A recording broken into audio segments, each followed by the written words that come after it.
केशव के घर में कार्निस के ऊपर एक चिड़िया ने अंडे दिए थे। केशव और उसकी बहन श्यामा दोनों बड़े ध्यान से चिड़ियों को वहां आते जाते देखा करते। सवेरे दोनों आंखें मलते कार्निस के सामने पहुंच जाते और चिड़ा या चिड़िया दोनों को वहां बैठा पाते। उनको देखने में दोनों बच्चों को न मालूम क्या मजा मिलता, दूध और जलेबी की भी सुध न रहती थी। दोनों के दिल में तरह तरह के सवाल उठते। अंडे कितने बड़े होंगे, किस रंग के होंगे, कितने होंगे, क्या खाते होंगे, उनमें बच्चे किस तरह निकल आएंगे, बच्चों के पर कैसे निकलेंगे, घोंसला कैसा है। लेकिन इन बातों का जवाब देने वाला कोई नहीं। न माँ को घर के काम धंधों से फुर्सत थी, न बाबूजी को पढ़ने लिखने से। दोनों बच्चे आपस ही में सवाल जवाब करके अपने दिल को तसल्ली दे लिया करते थे। श्यामा कहती, क्यों भैया, बच्चे निकलकर फुर से उड़ जाएंगे। केशव विद्वानों जैसे गर्व से कहता, नहीं री पगली, पहले पर निकलेंगे, बगैर परों के बेचारे कैसे उड़ेंगे। श्यामा, बच्चों को क्या खिलाएगी बेचारी। केशव इस पेचीदा सवाल का जवाब कुछ न दे सकता था। इस तरह 3-4 दिन गुजर गए। दोनों बच्चों की जिज्ञासा दिन दिन बढ़ती जाती थी। अंडों को देखने के लिए वह अधीर हो उठते थे। उन्होंने अनुमान लगाया कि अब बच्चे जरूर निकल आए होंगे। बच्चों के चारों का सवाल अब उनके सामने आ खड़ा हुआ। चिड़िया बेचारी इतना दाना कहाँ पाएंगी कि सारे बच्चों का पेट भरे। गरीब बच्चे भूख के मारे चूं चूं करके मर जाएंगे।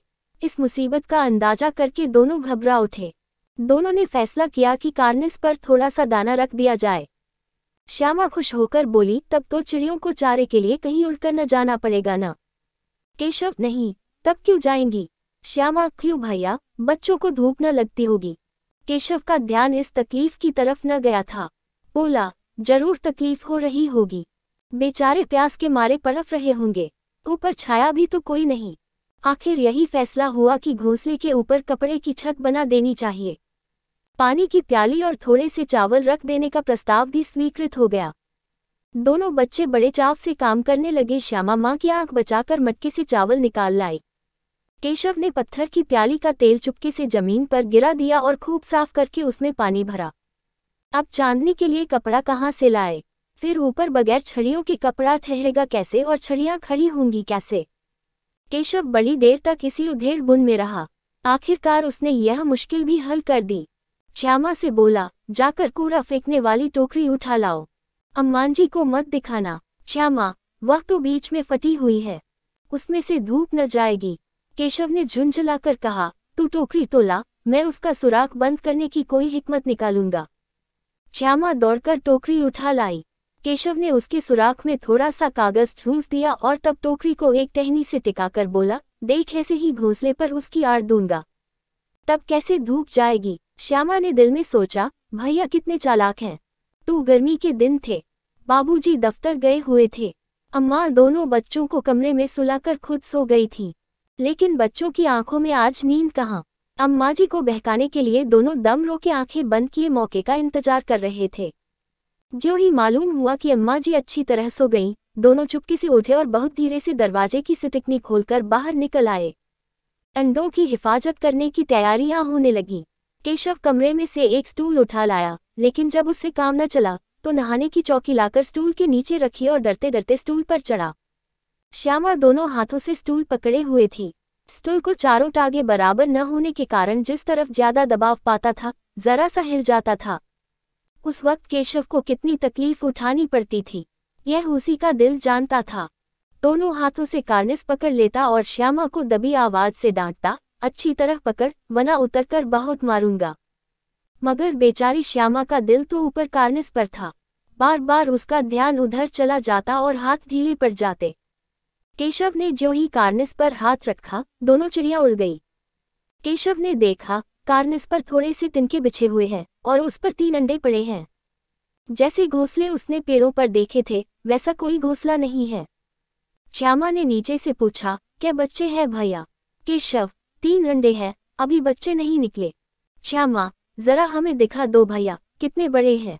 केशव, दिखा दूंगा, पहले जरा चिथड़े ले आ, नीचे बिछा दूं। बेचारे अंडे तिनकों पर पड़े हैं। श्यामा दौड़कर अपनी पुरानी धोती फाड़कर एक टुकड़ा लाई। केशव ने झुककर कपड़ा ले लिया, उसके कई तय करके उसने एक गद्दी बनाई और उसे तिनकों पर बिछाकर 3 अंडे उस पर धीरे से रख दिए। श्यामा ने फिर कहा, हमको भी दिखा दो भैया। केशव, दिखा दूंगा, पहले जरा वह टोकरी दे दो, ऊपर छाया कर दूं। श्यामा ने टोकरी नीचे से थमा दी और बोली, अब तुम उतर आओ, मैं भी तो देखूं। केशव ने टोकरी को एक टहनी से टिकाकर कहा, जा, दाना और पानी की प्याली ले आ, मैं उतर आऊं तो दिखा दूंगा। श्यामा प्याली और चावल भी लाची। केशव ने टोकरी के नीचे दोनों चीजें रख दी और आहिस्ता से उतर आया। श्यामा ने गिड़गिड़ा कर कहा, अब हमको भी चढ़ा दो भैया। केशव, तू गिर पड़ेगी। श्यामा, न गिरूंगी भैया, तुम नीचे से पकड़े रहना। केशव, न भैया, कहीं तू गिरा पड़ी तो अम्मा जी मेरी चटनी ही कर डालेंगी, कहेंगी कि तूने ही चढ़ाया था। क्या करेगी देखकर, अब अंडे बड़े आराम से हैं, जब बच्चे निकलेंगे तो उनको पालेंगे। दोनों चिड़िया बार बार कार्निस पर आती थीं और बगैर बैठे ही उड़ जाती थीं। केशव ने सोचा, हम लोगों के डर के मारे नहीं बैठती। स्टूल उठाकर कमरे में रखाया, चौकी जहां की थी वहां रख दी। श्यामा ने आंखों में आंसू भरकर कहा, तुमने मुझे नहीं दिखाया, मैं अम्मा जी से कह दूंगी। केशव, अम्मा जी से कहेगी तो बहुत मारूंगा, कह देता हूं। श्यामा, तो तुमने मुझे दिखाया क्यों नहीं? केशव, और गिर पड़ती तो 4 सर न हो जाते। श्यामा, हो जाते, देख लेना, मैं कह दूंगी। इतने में कोठरी का दरवाजा खुला और माँ ने धूप से आंखें को बचाते हुए कहा, तुम दोनों बाहर कब निकल आए? मैंने कहा था न कि दोपहर को न निकलना। किसने किवाड़ खोला? किवाड़ केशव ने खोला था, लेकिन श्यामा ने माँ से यह बात नहीं कही। उसे डर लगा कि भैया पिट जाएंगे। केशव दिल में कांप रहा था कि कहीं श्यामा कह न दे। अंडे न दिखाए थे, इसे अब उसको श्यामा पर विश्वास न था। श्यामा सिर्फ मोहब्बत के मारे चुप थी या इस कसूर में हिस्सेदार होने की वजह से, इसका फैसला नहीं किया जा सकता। शायद दोनों ही बातें थीं। माँ ने दोनों को डॉट डपट कर फिर कमरे में बंद कर दिया और आप धीरे धीरे उन्हें पंखा झलने लगी। अभी सिर्फ 2 बजे थे, बाहर तेज लू चल रही थी। अब दोनों बच्चों को नींद आ गई थी। फिर 4 बजे यकायक श्यामा की नींद खुली। किवाड़ खुले हुए थे। वह दौड़ी हुई कार्निस के पास आई और ऊपर की तरफ ताकने लगी। टोकरी का पता न था। संयोग से उसकी नज़र नीचे गई और वह उल्टे पांव दौड़ती हुई कमरे में जाकर जोर से बोली, भैया, अंडे तो नीचे पड़े हैं, बच्चे उड़ गए। केशव घबरा कर उठा और दौड़ा हुआ बाहर आया तो क्या देखता है कि तीनों अंडे नीचे टूटे पड़े हैं और उनसे को चूने की सी चीज बाहर निकल आई है। पानी की प्याली भी एक तरफ टूटी पड़ी है। उसके चेहरे का रंग उड़ गया। सहमी हुई आंखों से जमीन की तरफ देखने लगा। श्यामा ने पूछा, बच्चे कहाँ उड़ गए भैया? केशव ने करुण स्वर में कहा, अंडे तो फूट गए। और बच्चे कहाँ गए? केशव, तेरे सर में देखती नहीं है, अंडों से उजला उजला पानी निकल आया है। वही 2-4 दिन में बच्चे बन जाते। माँ ने सोटी हाथ में लिए हुए पूछा, तुम दोनों वहां धूप में क्या कर रहे हो? श्यामा ने कहा, अम्मा जी, चिड़िया के अंडे टूटे पड़े हैं। माँ ने आकर टूटे हुए अंडों को देखा और गुस्से से बोली, तुम लोगों ने अंडों को छुआ होगा। अब तो श्यामा को भैया पर जरा भी तरस न आया। उसी ने शायद अंडों को इस तरह रख दिया कि वह नीचे गिर पड़े। इसकी उसे सजा मिलनी चाहिए। बोली, इन्होंने अंडों को छेड़ा था अम्मा जी। माँ ने केशव से पूछा, क्यों रे? केशव भीगी बिल्ली बना खड़ा रहा। माँ, तू वहां पहुंचा कैसे? श्यामा, चौकी पर स्टूल रखकर चढ़े अम्मा जी। केशव, तू स्टूल थामे नहीं खड़ी थी। श्यामा, तुम्ही ने तो कहा था। माँ, तू इतना बड़ा हुआ, तुझे अभी इतना भी नहीं मालूम कि छूने से चिड़ियों के अंडे गंदे हो जाते हैं। चिड़िया फिर इन्हें नहीं सेती। श्यामा ने डरते डरते पूछा, तो क्या चिड़िया ने अंडे गिरा दिए हैं अम्मा जी? माँ, और क्या करती?